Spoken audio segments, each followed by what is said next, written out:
प्रीति बहू, तुम्हारी तो इस साल सावन की पहली तीज है।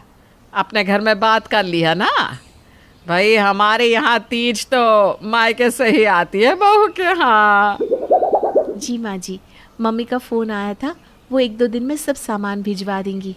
चला अच्छी बात है, वरना इस प्रिया से तो कुछ उम्मीद करना ही बेकार है।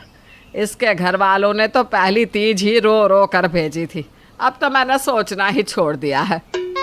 इतना कहकर पुष्पा वहाँ से चली जाती है। प्रीति देखती है कि सास के ताने सुनकर प्रिया की आंखें भर आई है। प्रिया के माँ पिताजी नहीं थे और भैया भाभी कभी कुछ सामान भिजवा देते तो कभी भूल जाते, जिसके कारण प्रिया को ससुराल में ताने सुनने को मिलते थे। 2 दिन बाद, ये लीजिए बहन जी, ये आपकी साड़ी है और ये भाई साहब का जोड़ा, बाकी सब खाने पीने का सामान है। अच्छा, प्रीति को ज़रा बुला दीजिए, उसने कुछ सामान मंगवाया था तो वो उसे दे दूँ। अपनी समधन की बात सुनकर पुष्पा हंसते हुए प्रीति को आवाज़ लगाती है। प्रीति बेटा, आओ देखो तुम्हारी मम्मी बुला रही है। चाय नाश्ता बड़ी बहू देख लेगी बेटा, तुम आओ तो यहाँ।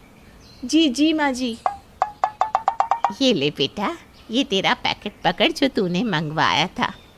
प्रीति पैकेट लेकर रसोई में जाती है और जेठानी के हाथों में थमा देती है। ये लीजिए भाभी, ये आपका तीज का गिफ्ट। आपके लिए हरी साड़ी, मैचिंग ज्वेलरी और चूड़ी। तीज पर मायके से आता है ना, मुझे अपनी बहन समझकर रख लो। प्रीति, आज के बाद मुझ पर तरस खाने की गलती मत करना। तुम्हें क्या लगता है मैं अपने लिए एक साड़ी नहीं खरीद सकती? अपने मायके से मेरे लिए साड़ी मंगवा कर तुम साबित क्या करना चाहती हो?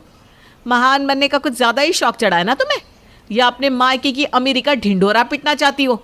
बड़ी आई बहन बनने वाली। अच्छा, अब समझ में आया। ये सब माँ जी की नज़र में अपने नंबर बढ़वाने का तरीका है ना तुम्हारा, ताकि माँ जी समझे कि तुम बहुत महान हो। सही कहा ना मैंने? भाभी, आप ऐसा क्यों सोचती है? मैं तो बस आपको खुश देखना चाहती थी, इसलिए मैंने आपके लिए भी अपने जैसी साड़ी मंगवा ली।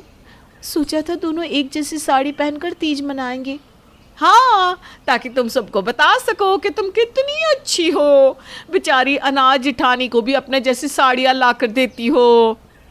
देखो प्रीति, ये सब पैतरेबाजी मेरे साथ नहीं चलेगी।